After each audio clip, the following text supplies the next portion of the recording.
Welcome to Early Adopter, the podcast where we help make AI your unfair advantage. I'm Jess, marketing exec, chief jargon buster, and I help ground AI in your practical day-to-day. And I'm Kyle. I live at the intersection of data, product, and strategy, and I do my best to turn the technical AI chaos into something you can actually use. We go beyond the overhyped headlines and give you the unvarnished truth about AI. What's real, what's hype, and what actually matters for your business. Every week, we simplify the complex, spotlight the risks, and give you practical tools to make smarter decisions as the landscape rapidly shifts around us. From agents to commerce to prompt engineering and vibe coding, we deliver honest insights, actionable strategies, and zero gatekeeping. So let's dive in. This is Early Adopter. Welcome back to Early Adopter, the podcast where we help make AI your unfair advantage. I'm Jess. And I'm Kyle. So Jess, how's your week been?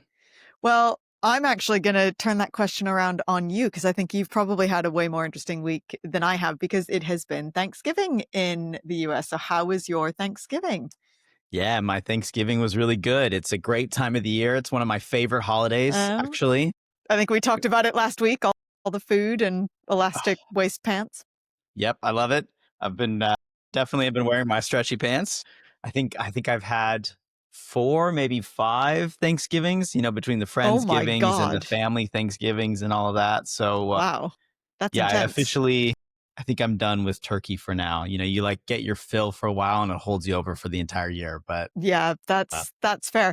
I didn't have Thanksgiving because obviously that's not a thing here. I can't tell you how jealous I was. I really wish that I had had a couple of days off. Yeah. But I did try and find a pumpkin pie on Thursday just to have like a little taste of it. But it is, unsurprisingly, it's hard to find here. You probably could, but I didn't try very hard. And I could have made a pumpkin pie, but it is surprisingly hard to find pumpkin here, like the canned pumpkin filling. Yeah, you can find it, but it has to be like a very specific Tesco or supermarket that has an American section, because I don't know if you knew this, but some of the supermarkets have American sections. I didn't know that, actually. That would have been helpful for when I lived there. Yeah, they tend to be just a couple shelves. It's a bit like how they'll have like, world food sections, and they'll have like, the Polish section and the South Asian section and whatever. They will have an American section. Nice. But they tend to be quite small. But if you do have one of those close by, that is the only place where you can find a can of pumpkin. Well, I do love pumpkin pie, and I still have some for that I'm going to finish up this weekend. But hot take, my favorite pie is actually pecan pie. Interesting. Interesting. So shout out. It's okay. I don't love it. It's okay. I will eat it if it's there, but I definitely veer more towards pumpkin. I have to, obviously, because I have no interesting things that I did this week. I just have to tell you one funny thing that I was reminded of this week. This might be a little bit before your time, or you might not remember it, but I was watching this video and they were talking about something that I hadn't thought of since it happened. But as soon as I heard it, I was like, oh my God, I totally remember this. In 1997, during the Macy's Day Parade, Barney the dinosaur got away from his handlers because it was a really windy day. And he got impaled on a lamppost. Oh my God, how traumatizing for all of those kids. Right? Well, it gets even worse because obviously that's like a dangerous situation when you have a, 30-foot tall inflatable dinosaur on the loose, a bit like Godzilla taking downtown Manhattan. And anyway, so he got impaled on a lamppost and like started to deflate. And apparently, this is even worse, NYPD started stabbing him to like get the helium out even faster. No. Right? So traumatizing. I've got to go find that video. I know. I actually need to find it as well. But it was one of those things where I completely forgot about this. But as soon as I saw this video talking about it, I was like, oh my God, I remember that because my mom is from New York and going to watch the Macy's Day Parade was always her childhood tradition when she was growing up in New York. So we always used to watch it, or at least have it on in the background when I was a kid. And it really made me laugh because I remembered watching it probably in real time. That's amazing. And I know, also right? mildly disturbing. I probably Terrifying. saw it and like have just completely blocked that out. That's the thing. I completely forgot about it until I was reminded of it this week, but it fully made me laugh. Just this mental image of Barney the giant purple dinosaur rampaging through downtown Manhattan. Spectacular. I know. Anyway, there's my Thanksgiving story for the week. Love it. So on that note, we are getting into something this week that I know you've been wanting to cover for ages. And this week's episode is all about vibe coding. Yes. I'm so excited for this. I have been geeking out on this, waiting for us to finally talk about this. But I will say, we talk so much about how things are constantly changing and evolving. And this space, more so than many, is evolving so rapidly. And there's a lot of reasons why, and we'll get into the implications as to why vibe coding is such a game changer. But even in the last 9 to 12 months, I mean, the capabilities of these coding tools has just been, just such rapid development. So I think this is a great time to cover it.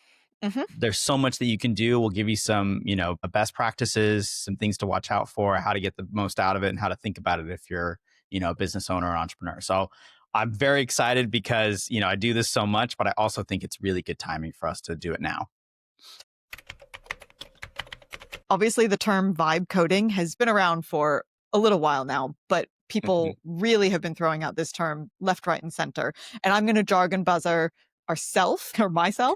So for our listeners who haven't heard this term yet, and there are actually some listeners that haven't, what exactly is vibe coding? So the term was actually coined by Andrej Karpathy, who's one of the more respected AI researchers out there. He described it as you fully give into the vibes, which you know how much I love that. I know you love the word vibes, yeah. I do.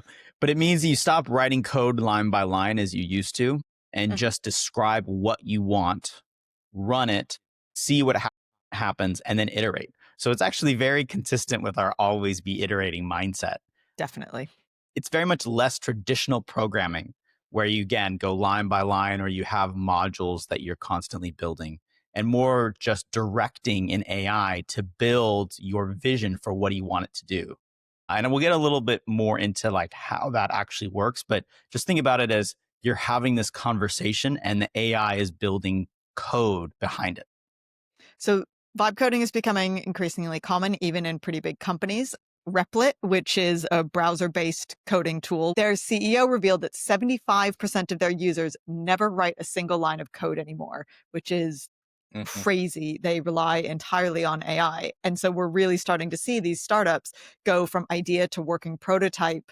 I mean, you could do it in a weekend with one person, and normally or historically that would take a team of engineers, weeks or months. So today we're diving deep into this whole world of vibe coding, what it actually is, and I think most importantly, what this means for businesses trying to build software in 2025. And 2026 as we come to the end of the year. Rapidly soon. Yeah, exactly. And so again, just to underline like how fast this has gone from niche to normal, vibe coding has already made it into Collins's Word of the Year list. And we're going to share some real examples from, work that we've done with these tools. I've been experimenting pretty heavily with this over the past year. Definitely have had some good and some bad examples of this. And I think, it's important to talk about both openly. Definitely. But the difference between what I could do 12 months ago versus what you could do now is staggering, mind-blowing. So let's start with the basics. What is vibe coding? So at its core, vibe coding is offloading the actual code writing line by line to an AI like Claude or ChatGPT and focusing on the high level ideas and the architecture. Basically, you become the director rather than the actual typist. You're giving it the vision and what you want it to do rather than actually having to, write the instructions that get you to the end result. But is that not just asking ChatGPT or GitHub Copilot to help write the code? Because we've had that for a couple of years now. How does this differ from that? Yeah, and it's a very kind of nuanced distinction, but it goes kind of beyond this having ChatGPT write sections of code. It goes beyond the autocomplete or getting help with the function. With vibe coding, you're often not even reading every line of code or even the majority of it that gets generated. You're just describing entire features or applications inside of, and we'll get into what this is, an integrated development environment or an IDE.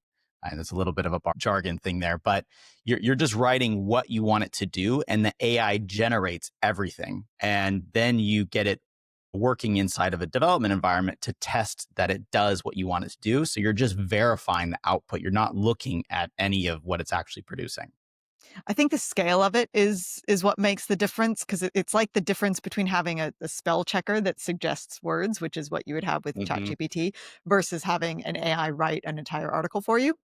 So with vibe coding, you're basically outsourcing the entire implementation, not just bits and pieces of it. And what makes this possible now is the massive leap in how good these language models have gotten at understanding context. We talk about how important context is. Yeah. And then generating coherent code across multiple files and components. So some of the earlier versions really struggled because, they were looking at like each file individually and they weren't keeping the context across the project or across the code base. Now, being able to keep that context across allows you to actually have multiple files writing at the same time so that everything works coherently.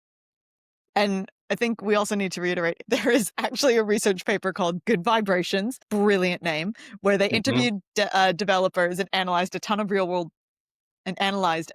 world posts about this. And what they found is that vibe coding is all about this co-creation loop. So you and the AI have this back and forth conversation. It all comes back to this idea of conversation. It's that back and forth that kind of keeps you in the flow and helps you iterate. And that's how you stay in this, what do I want this thing to do headspace, instead of kind of zoning out and manually wiring up forms and routes and kind of piecing it all together, which is kind of the more traditional software development. So developers in that study talked about, it being more fun and more creative, but they also flagged the pain points. It's easy to under-specify what you want. Reliability can be uneven. Debugging gets really weird when you didn't write every line because you don't know what's actually breaking. And so then the code review burden can get really big, really fast if you're not careful.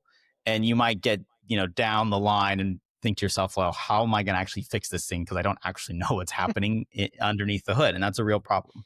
Yeah. I mean, it's basically the story of AI in one paragraph that you just said. There's more flow, but there's also more responsibility to check your work and make sure that, that once something gets into production, it's not going to spontaneously combust. Now, Andre Karpathy had a great line about this where he said that English is now basically a programming language, just like Python or HTML or JavaScript or whatever, just because of that conversational nature that you're having with AI.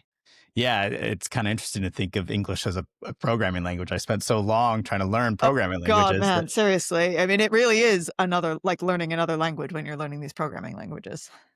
And again, and this goes to everything we talk about, you're programming by writing good prompts in natural language. So it always goes back to now the prompts that you write. So the skill is less about knowing programming syntax and more about, again, clear communication. What do you want the software to do? What you want the output to be, and what your vision is for this thing to do.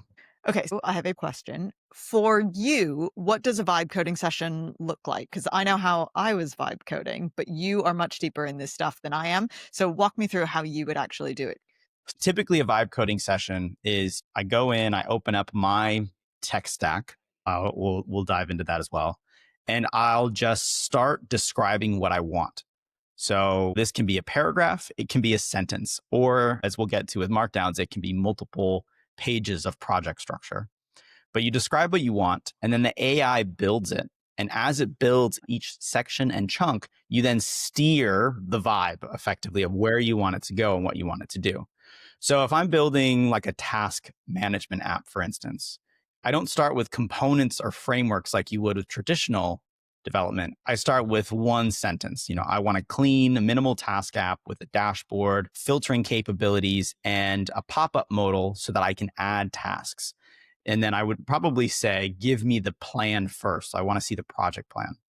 The AI then outlines the steps, scaffolds the projects, can even set up a database. It will build the user interface, the thing that people actually interact with. And then it's going to actually wire like the database and the functions that create, read, update, or delete within the database from the front end. And then it'll actually go and deploy that. So once I then see that plan, and I kind of run through and make sure it is what I generally want it to do, I can approve it and tell it, okay, go do these steps and then show me like what's changing each time. And then it's going to go through and it's going to generate the code. And it's all just kind of happening like in real time, incredibly fast. But then comes the actual vibe part. So you can tell it to make the user interface feel like some other site. You can ask it to change the aesthetic, and then the AI will tweak the components, the styling, the layout. If something breaks, I can say what the error is that I'm getting when I deployed it, and then pass that back to the AI, and it will try to troubleshoot and debug that. And then once I've gone through this whole process, once I think it feels right, I can deploy it to any of these kind of like no code DevOps platforms. And I can ask it to create a database as well. So I can basically get it to push and, integrate all these different services so that I don't have to set anything up. And then after I do that, it's completely live. So to really break it down, it's basically you describe it, you review it and double check it, you tweak it and you adjust it, and then you hit deploy and you ship it. Absolutely. You're not typing any line of code. I mean, a lot of these instances, especially if I'm prototyping, I don't type a single line of code. I'm just having a conversation and directing the build and where it's supposed to go. And then, but this is true for traditional programming as well as for vibe coding. You're doing a lot of debugging to make sure that it actually works. Yep. God, so much debugging. A lot of debugging. Then after that first pass, the next step is really just that reacting to what you see and running things like, okay, make this section more prominent, make these cards more rounded, change the shadow, or add in a page that looks at the database this way or something like that. So you just start having that conversation and then the AI in the background will update everything instantly. And just to translate for the people who are listening, I'm going to jargon buzzer us as well. You've talked about user interface. You've mentioned front end.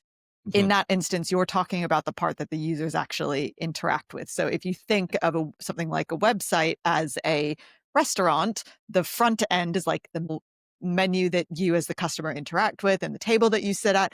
The back end is the kitchen where everything gets made. And so that would be like the database where all the data that underlies the website or whatever sits. So just so you're aware, front end, customer interface, back end, where all the food gets made. Obviously, with vibe coding, a lot of tools have popped up to help make different sections of this a lot easier. So I might say add a backend with Postgres for storing tasks and set up user authentication. The AI will scaffold all of that. It will build the database tables, the APIs that will write an update. It'll do the authentication logic so that, I can have like a login with the, usernames and passwords and all of that. And it'll do all of that without me writing a single line of code manually. So quick jargon buzzer, Postgres, which is what you just mentioned, is just a fancy name for a database. It's a place where your app stores real information. So you're essentially just building this entire back end, just conversationally, that back and forth between you and the AI, which is just crazy because there are entire engineers who are just dedicated to being back-end engineers, which is wild. But I think that's actually a really good way to reiterate, because whilst I might not do as much vibe coding as you, obviously I am constantly, in this space and reading about this space. And one thing that has come up about vibe coding is the fact that it can obviously have the same problems that you have with ChatGPT and standard LLMs around it can hallucinate things, it can get things wrong, et cetera, et cetera. So I think, and especially when things get pushed to production, so when things go into, an environment where things are working, this is what we cover all the time in AI Gone Wrong, and this is often what has happened in those situations. The AI can make errors, but this more than anything, the human piece still matters. If you are an experienced backend developer, you still have a role in all of this because you know better than anything what works and what doesn't work. So you can still do the sanity checks. You still need to review the architecture. You're still keeping an eye on things just in case something feels off. So I think that's just a really important thing to reiterate, is that just like with any type of generative AI, coding tools can get it wrong. And that's why human oversight is super important in this space. Yeah, it's important that you stay the decision maker, that you don't outsource that judgment piece. Yeah, You just want AI to handle the implementation. Yeah. I will say, as a quick little aside, having AI do the debugging is one of the best parts of vibe coding, because it's the most painful and honestly like worst part of coding, at least for me personally. So even if AI only did the debugging, I would still be all in. So, but I've been doing this for about a year now. And Jess, you've also been experimenting with it quite a bit. What has the experience been for you versus, now versus when it first started? Well, it's funny that you talk about debugging, because I have a really good example. And this is a little bit earlier than vibe coding kind of came into the mainstream, but it just illustrates things really, really clearly. So a couple of years ago, I was doing a front end development course where I was learning HTML and CSS and a couple of other front end languages. And when I first started doing the course, it was before ChatGPT came into mainstream usage. And I just remember writing some code and it wouldn't work.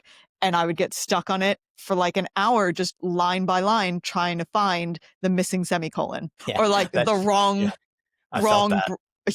the wrong bracket, right? Mm. And that is so time consuming. I can't even begin to tell you. About 3/4 of the way through my course, right as I was working on my final project, ChatGPT came into existence. And so I would be able to take whatever code I had written and just drop it into chat. And this is, again, very early days of vibe coding, but I could just drop it into chat and say, find the error. And it would immediately find that missing semicolon or that incorrect bracket. And it would genuinely save me hours of time, not having to like manually go through each line of code. So it makes coding so much more accessible for someone like me who, I know enough, but I don't know a ton. And honestly, I don't have the time or need to become a full backend developer. Yeah. But I like learning about it. I find it interesting. And the AI helps me be able to do things that I wouldn't have been able to do with my more limited knowledge. So for me, that's the biggest benefit. I think probably we've all gone very similar journeys over the last 12 months. I similarly would put things into ChatGPT and ask it if there were ways to improve it or debug it, or, I had slight changes or things I wanted to do differently, versus now where I've basically offloaded and delegated most of the coding to these AI tools because that confidence is there. And then also you have all these different integrations where you can connect a lot of different tools together that really also help overcome a lot of the DevOps or authentication challenges that were present back in the day. The security and the governance has also leapfrogged quite a bit from where it was. That gives you a lot of that confidence that, oh, okay, I could spin something up and deploy it to production very quickly. I mean, it's been a pretty significant change in the last 12 months. Why is it such a big difference between 12 months ago to now? Yeah, the biggest one for me, the jump between like the first version of using like Claude and some of their models for coding when I was doing it inside of Cursor versus now where I'm using Claude Code 2.0. It's these context windows. They got massively larger. So the models can now hold your entire code base in memory. So they understand how everything connects. They can keep your markdown files with your project structure so they know what the goal is that they're trying to build. So before, a lot of the challenges you would get is because the early coding models, they lost that context window or they lost your code base. They would duplicate a lot of things. They would start to go off on their own and you would just kind of get this big jumble of stuff. And so then when you try to deploy it, it just was a total mess. So those context windows helped hold the entire code base. So now it knows what it's trying to do and it doesn't create all those duplicates and messy errors in between. I think the second thing that helped was the agentic behavior. So they can break down a lot of these vague requests into concrete subtasks and then execute them sequentially. So it's kind of like trying to boil the ocean before. If you gave it, hey, I want a task management app that has authentication, I mean, that's just a massive, huge task. And if the model doesn't know how to break that down sequentially and kind of handle all the different subtasks and different modules that it needs to be able to do that, it gets lost in the weeds. So those are two big things. I think that's now what we're seeing with like Claude Code 2.0 and Google's Gemini 3.0 that just released. These tools can handle the multi-step workflows autonomously. So they can plan, they can implement, they can test, and then fix their own errors kind of as you're just watching and overseeing it happen. So those are two big developments that I think really leveled up this vibe coding. And just like with our deep research functionality in ChatGPT or Claude, where you ask it to go do research and it comes back with kind of validating questions to kind of better understand what you want, the code tools also will do that. So there's a lot better guardrails in the background trying to really understand what someone wants. You don't have to be as explicit where it's going to hallucinate a lot less. It's going to ask you for a lot of those clarifying questions. Google's engineers describe it as less like a code autocomplete and more like a junior engineer because it has this ability to, again, read the entire code base, propose a plan, implement it, run tests, and then come back with all these diffs that tell you what it needs to change. So it's just a lot more like structured and complex in its thinking. If you're managing a junior developer, if you're thinking of the AI as a junior dev, then you're thinking about that delegation very differently. So as we were saying earlier, you're not dictating every line, you're not writing every line of code, you're giving it that direction, and then you're trusting it to go and figure out what the execution of it looks like. Have you found that you have to manage it differently? Like, are you having to give it more context so they don't go off the rails? Yeah, great question. 100%. I'm giving it more of that kind of objective or the vision of where I want it to go. Then I try to give it more context of all the different components that I want to be able to accomplish that get me there. So it's more like it's preventative rather than reactive. Yeah, and this is where, and I kind of teased it before, this is where the markdown files become so important. The markdown files, they're basically just files of text, but it's the markdown specifically is so that the AI can read the project. And so everyone usually And we had should like I'm just going to jargon buzzer us. Markdown is just another type of language, right? Yeah. It's just a file structure like a .text file or a .doc file or anything like that. But it does signal that this is something to focus on for the code. And that's going to tell you what you want the project to be. What do you want it to do? And where vibe coding gets really, really sophisticated is when you start giving it a security markdown file. You start giving it a database structure markdown file. So you're giving it like all of the different components and frameworks that you want your project to adhere to. And in doing so, it's going to give it really good guardrails of what you want it to accomplish. And then it'll just go build all of that. So really what it all kind of boils down to is the difference between vibe coding and the traditional development is that you really are more like reviewing architecture and logic, not just getting lost in the syntax. So you're kind of thinking at a higher level of abstraction rather than kind of getting bogged down in the weeds, like, and by weeds, I mean the code that you would in traditional development. Absolutely. The skill has definitely shifted. Yeah. And I think very similarly to all the other ways that AI has shifted tasks and what you need to do. Being a good developer now means clearly articulating what you want, understanding whether the AI's approach makes sense, and knowing when to course correct. It's a very different skill set than what engineering used to be. Once again, it all just boils down to good communication. Yeah. Because if anything, it kind of amplifies your mistakes. Like if you don't know what good code should look like, the AI will generate something that looks good, but is actually pretty problematic. And and then there becomes a bottleneck in a different way. And I will say with my limited experience of vibe coding, you do have to have some understanding of it. You really do. You can't, I mean, you can do it without some basic knowledge, but it is really hard. Yeah, as with most things, having that fundamental understanding is going to help you to now navigate this new paradigm. I think the fact that you've learned how to code, Jess, means you actually understand what the limitations and what it can and can't do and how to get the best out of it. So again, having that foundation is really helpful to know what you want to do. So it's not that people need to, give up learning how to code, but we should definitely recognize that that engineering and coding, that skill set has massively shifted. And honestly, I think that's what makes it really powerful for people who already understand software. We can offload the grunt work and focus on the thing that actually matters, building the right thing, architected the right way, and doing it very quickly. Okay, so we've just spent quite a bit of time talking about why vibe coding has become so popular and why so many people are really diving into it. I think this is going to be a long episode. So, what we want to do is just focus on the high level stuff this week. And then next week, we'll really get into the tools. So, I think let's keep it on a high level this week. And now that we've discussed how vibe coding has made coding and prototyping and everything just more accessible across the board for someone like myself who might know a little bit, but certainly not to the extent where I could have built something in the past. Let's look at what this means in the bigger landscape for startups and founders, because actually this has a huge impact on what it looks like in that space. So, from what I've been seeing, the speed increase is hard to overstate. There are wild stories of founders building apps in a weekend that would normally take months. Yeah.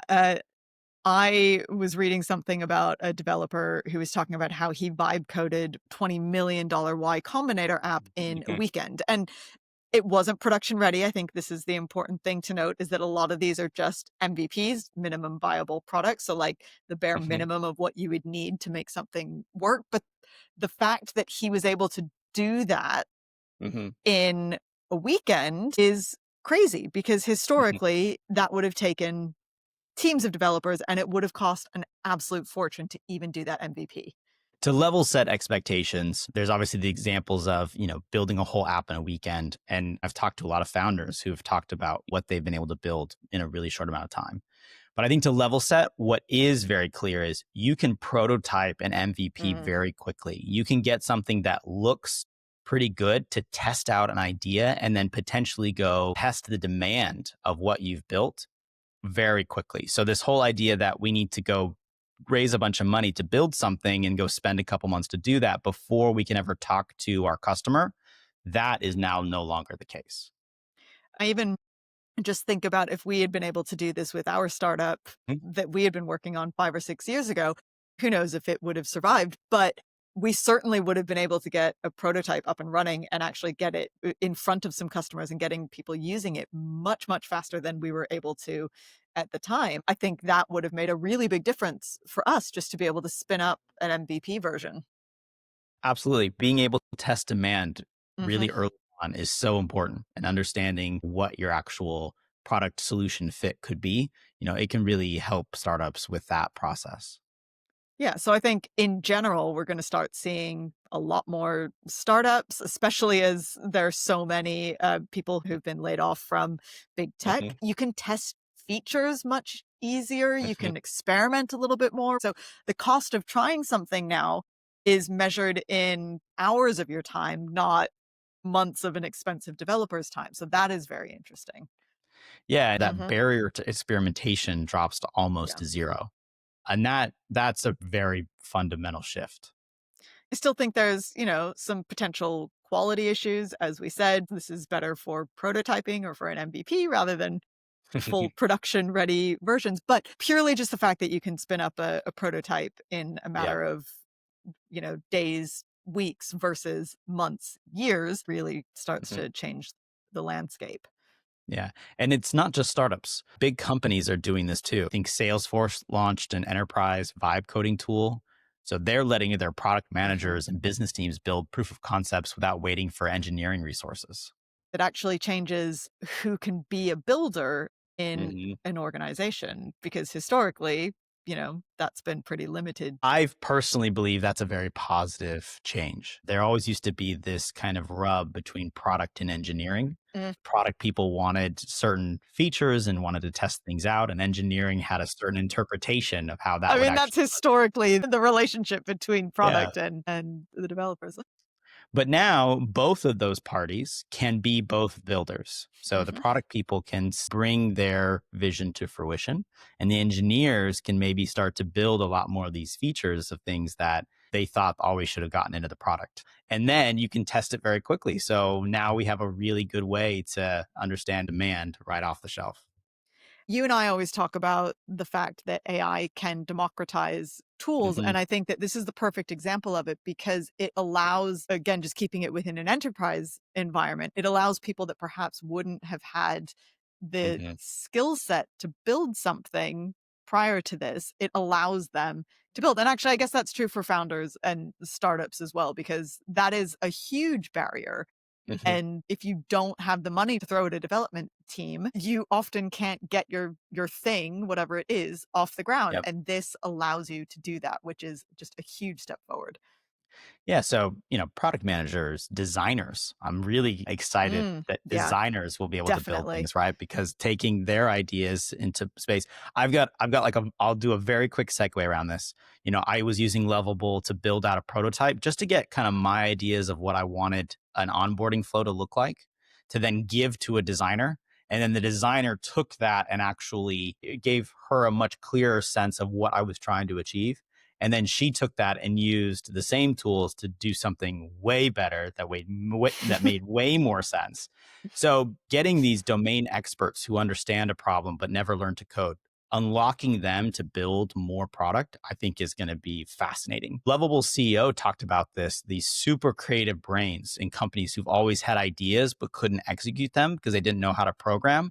All of a sudden now those people are unlocked to go and vibe code across a weekend and really bring some interesting ideas to the market. I've always said this. This is actually one of the things that got me interested in AI in the first place. It was around game development in Mm, particular, because I just kept thinking about all these incredibly creative people who might have an amazing idea for a game, but not the technical skill set to go away and build hmm. the game. And so I always thought that is a really cool thing because it allows all of these people who are so creative to actually be able to build something. And again, it might not be the final version, but they're able to get something which is better than the nothing that they might have before. So that's what I really loved about AI in the first place. And again, we will bring back the potential drawbacks. Obviously Yep. this is all should be done within limits. The complexity that these tools can handle is increasing. But at the same time, you still have to be concerned about security and governance. Yeah, You can definitely. build a full stack application with a database and user accounts. Now, that's a huge unlock for, innovation. But at the same time, you need to really make sure that, especially if you're working with customer data or personally identifiable information, that is very secure and isn't going to get exposed. So they're incredibly powerful for prototypes and MVPs, but once you start going into production level and you're dealing with people's data, you do need to probably start to bring in developers and engineers who can make sure that that's protected. Absolutely. So you're essentially lowering the barrier to entry, but you are not eliminating expertise because that is where you get AI gone wrong. 100%. Look, we're going to see a lot more stories around this where someone vibe coded something, pushed it, deployed it using all the tools that we'll talk about next week. And then they basically start running that for a long time. And before you know it, someone's going to find the security issue there. And that's going to end up being a problem. So don't think just because all these tools are so good, it can do so much that it doesn't remove a lot of the responsibility you have dealing with people's data.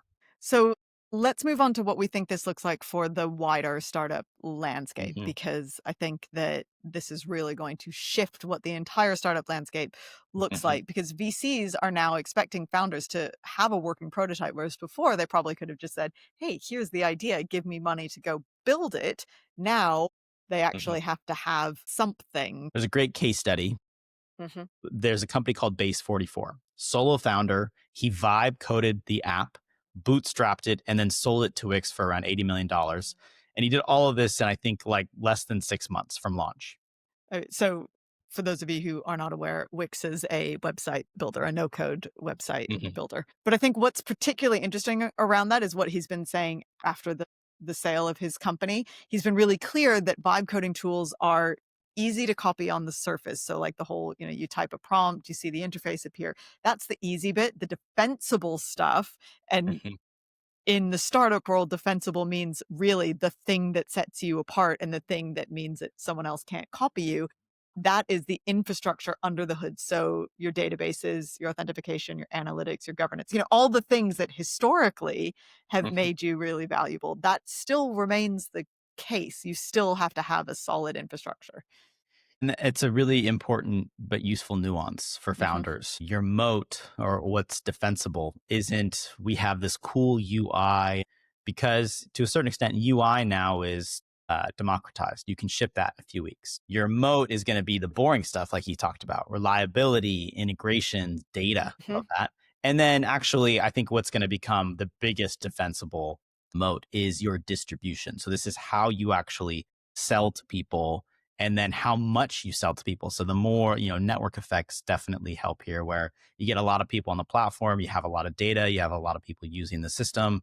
That's also going to make your tool, your AI a lot faster and smarter. Distribution is going to become a huge moat going forward. If everyone can build something quickly, it really means that, if your only differentiation is that we can build features fast, you're not going to be very defensible. You're not going to really have a good, strong thing that sets you apart from everyone else.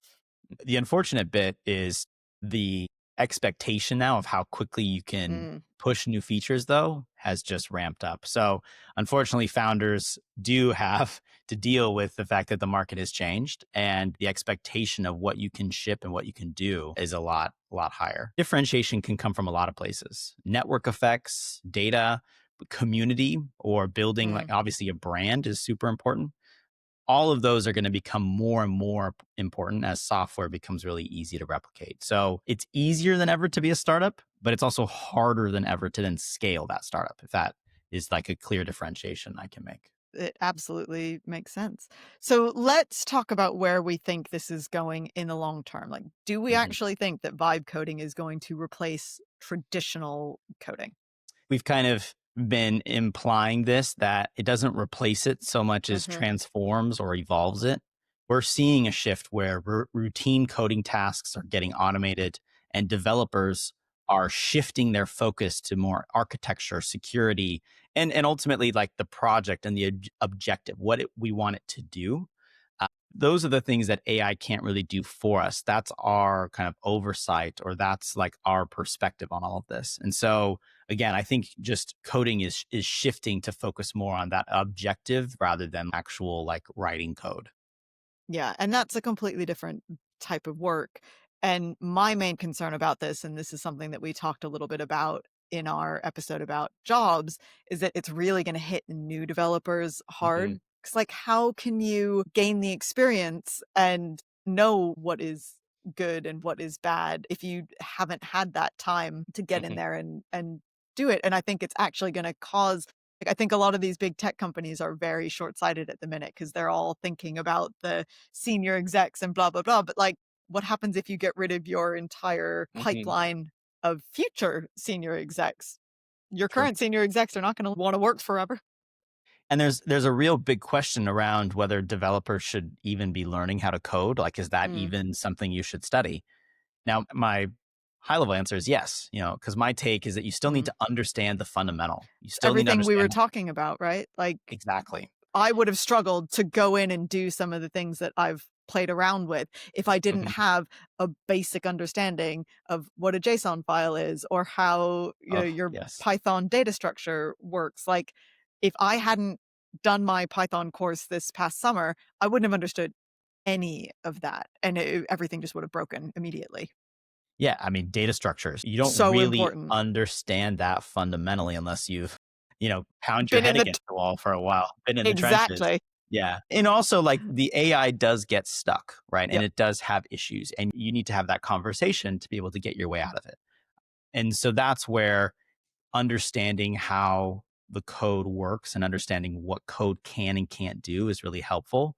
So you don't need to stress as much about memorizing syntax and worrying about the Semicolons. It's always the semicolons. Yeah. brackets. The The brackets. Oh brackets. my There we god, the go. You don't have to worry about the brackets. brackets so much. It's gonna turn into one of these things where you learn to think like a programmer and you learn how to Mhm. verify the AI, but I think it just changes what you're gonna be learning and what you're focusing on rather than Mhm. cutting it out completely. Because there's still, as we reiterate so many times, there still needs to be human oversight, especially before something goes into production. So if you're a developer or you're a technical founder listening in, you're probably already experimenting. But if you aren't, you definitely need to start experimenting with some of these tools this week. We'll get into tools next week, but try Cursor, try Lovable, experiment with that this week, and then we can kind of get into some of the more deep dive technical aspects next week in some of those tools. And I think it's really important to just feel how different this is from traditional coding because it is very, very different. Build something small that doesn't really affect anything, like a personal to-do list or a personal website. And I think that's a good way of just playing around with it without it having affecting anything major. For non-technical founders and product managers who are listening in, this is totally your moment. Oh my So God, totally. sign up for Lovable or Replit. Describe an app idea you've always wanted to build. I mean, I can speak from experience. I've got a million just sitting in the drawer, like waiting, itching for their way to get out. And see if you can get a working prototype in a day or a weekend. Worst case, you waste a Saturday. Best case, you might validate a business idea for basically free. I mean, maybe, $10 worth of credits or something. The barrier to testing has basically collapsed at this point. You can just try and you don't need to worry about hiring a developer. You can just go for it. So we've got big stories this week. It's actually the follow-up to something we talked about earlier this year. This is perfect timing for what is happening in the AI and copyright space because that is basically changing on a weekly basis. So for anyone who's been following along, you might remember that Anthropic got hit with a massive lawsuit over their use of pirated books in their training data a couple of months ago. Yeah, and that was a $1.5 billion settlement. Yep.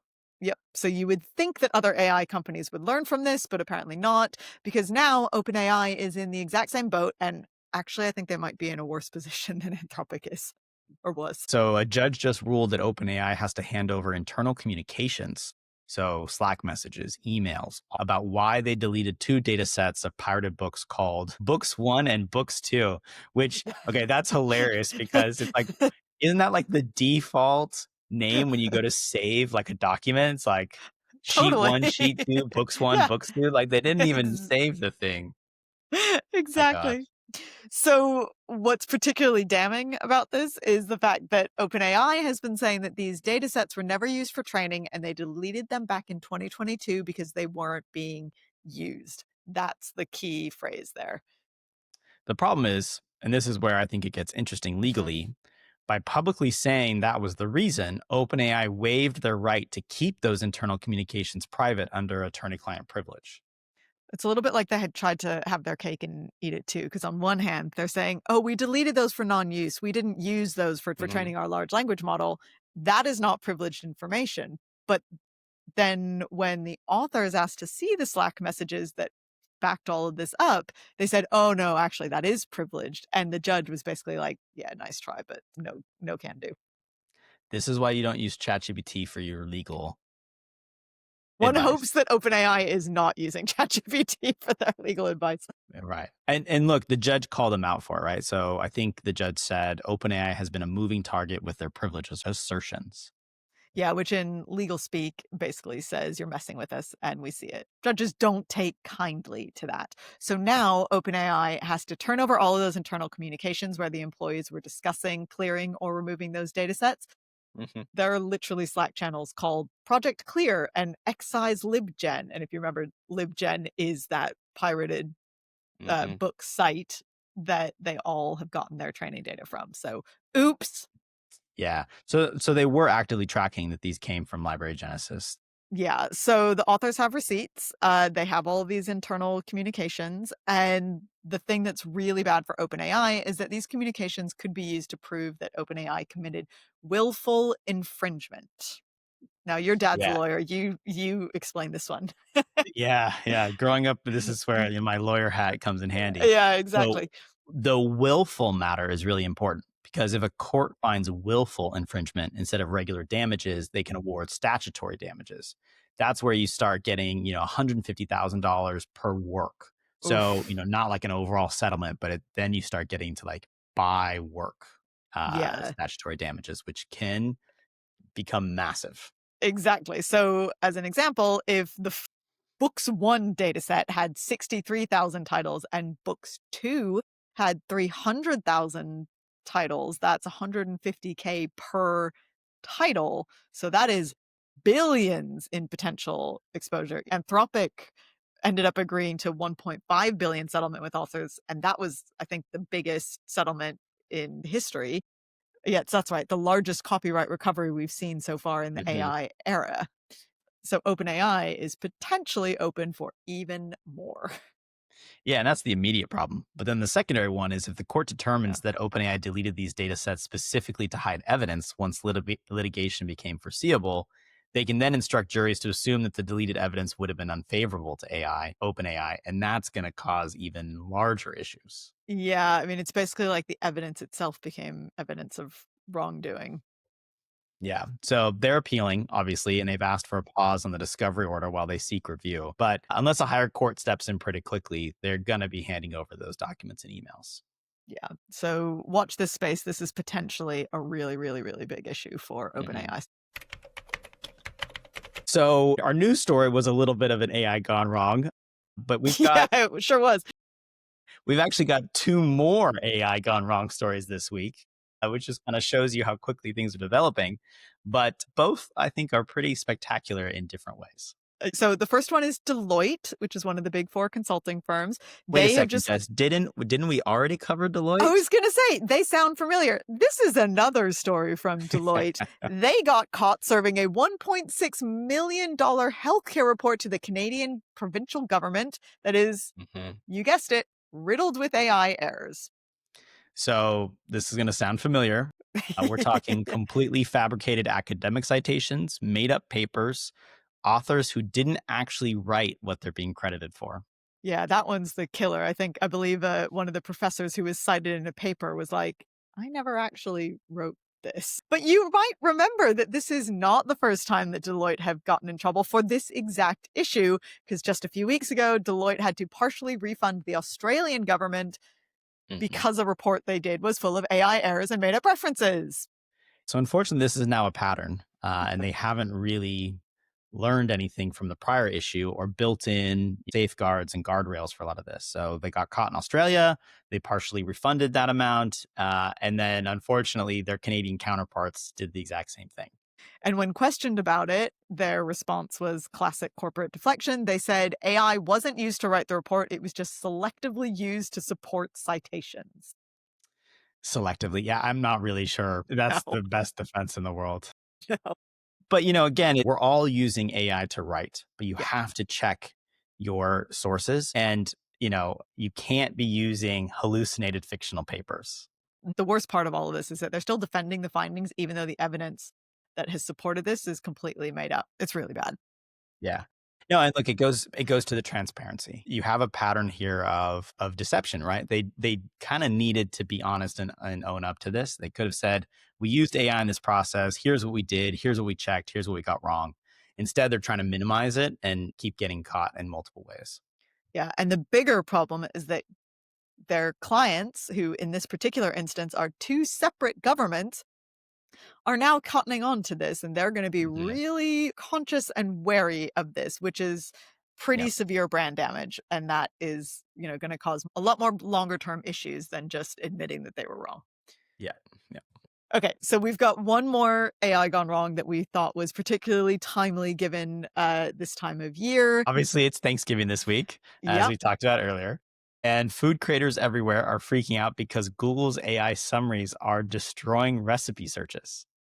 Yeah, so essentially what's happening is Google's AI mode is generating recipes that will do things like tell you to bake a Christmas cake for 3 to 4 hours, which basically means that it's charcoal. Now, I have done this personally, but mostly because I've gotten distracted. I am not an AI who is telling someone to do this. Yeah, so Bloomberg interviewed 22 independent food creators, and they're all saying the same thing.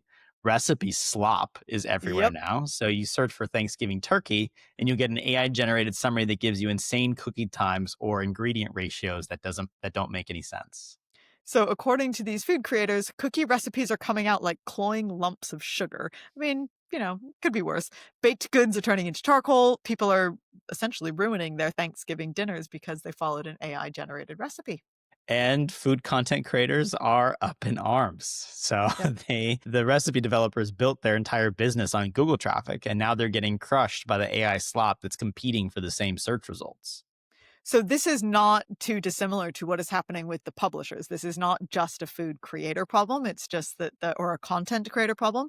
This is an issue across the board that many publishers are seeing their traffic from Google absolutely crater um, because of AI mode. Obviously, content creators do not have the budgets to fight this or create partnerships that the big publishers do. So that's a whole nother story. But I think the worst part about all of this is that an LLM has never actually tested a recipe. It's just rewriting and rehashing existing content that it was trained on from the food content creators. 100%. So it has no idea if what it's generating actually works. And, you can argue that not all food content creators know what actually works as well, but at least it'll be slightly more edible than something that AI mode gives you. So heads up, everyone, before you make your Christmas dinner, make sure that recipe is at least from an actual human or has been tested by an actual human, not AI. I mean, that could actually be a hilarious TikTok series in itself, making recipes generated by AI. But more importantly, your turkey depends on it.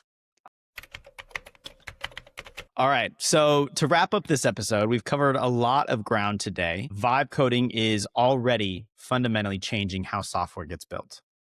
So if you've been thinking about trying these tools, this week is the week. Just build something and see how it goes. And if you do, we'd love to hear about it. So send us a message at hello@earlyadopter.ai. Remember, no E in the adopter. And tell us what you built, what surprised you, what frustrated you, and maybe we can use some of those learnings in our tools for next week. So make sure you've subscribed wherever you get your podcasts. We're on Apple, Spotify, YouTube, all of your podcast platforms. And make sure to follow us on social media as well. We're on LinkedIn, Instagram, and TikTok at early_adopter. Again, no E in adopter. So thanks for listening to Early Adopter, where we help make AI your unfair advantage. We'll see you next week, where we'll be diving into the vibe coding tools. See you next week. Bye, Jess. Bye.